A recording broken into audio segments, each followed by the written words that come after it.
Aloha and welcome to this video I'm recording about my frustration and the problem with data plans. Data plans in the United States and probably worldwide are flawed, are not working out, for me at least, and here's why. So I've got this MiFi here. I've got this Verizon MiFi, and it's 4G LTE.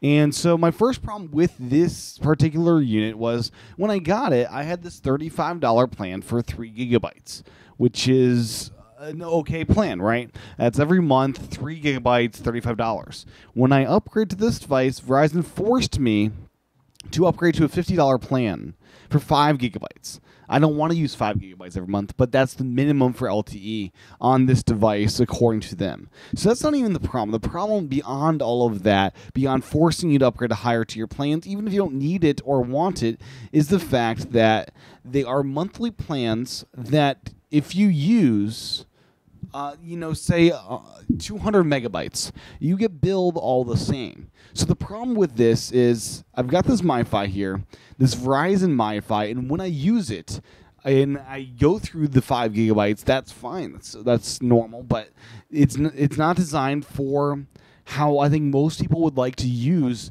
their devices, right? I don't need a 5 gigabyte cap every month. I just need to pay for a certain amount of data. Let me pay for 5 gigabytes and let me use it as I need to.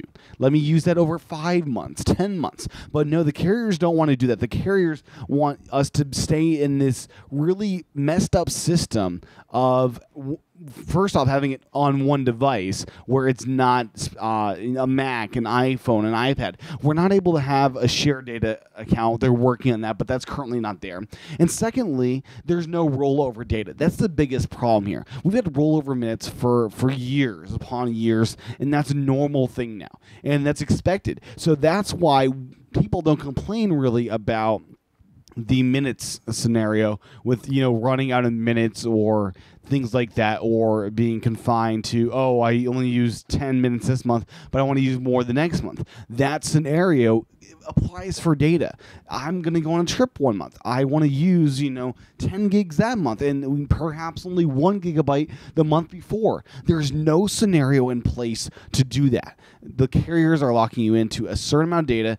I actually went through a scenario where I only used about, I'd say, 500 megabytes of data because I forgot I had the stupid thing turned on, and I was billed for that 5 gigabytes worth of data where I only used about 500 megabytes. That is a flawed system where there's no option for anything else. Prepaid rollover data really is not that existent, and prepaid data, if it is existent, is unobtainably expensive. So the problem with data plans for me is no rollover data. That's the biggest thing. Shared data plans are a must, and just it's basically that working screwed over as far as pricing, mainly because of the non-rollover status.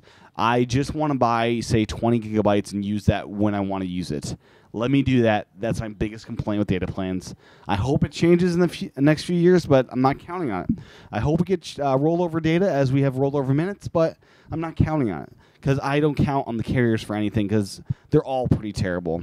Verizon, AT&T, none of them are good. So that's just my quick rant about why mobile data in the United States and probably the world is, quite frankly, a big ball of hurt.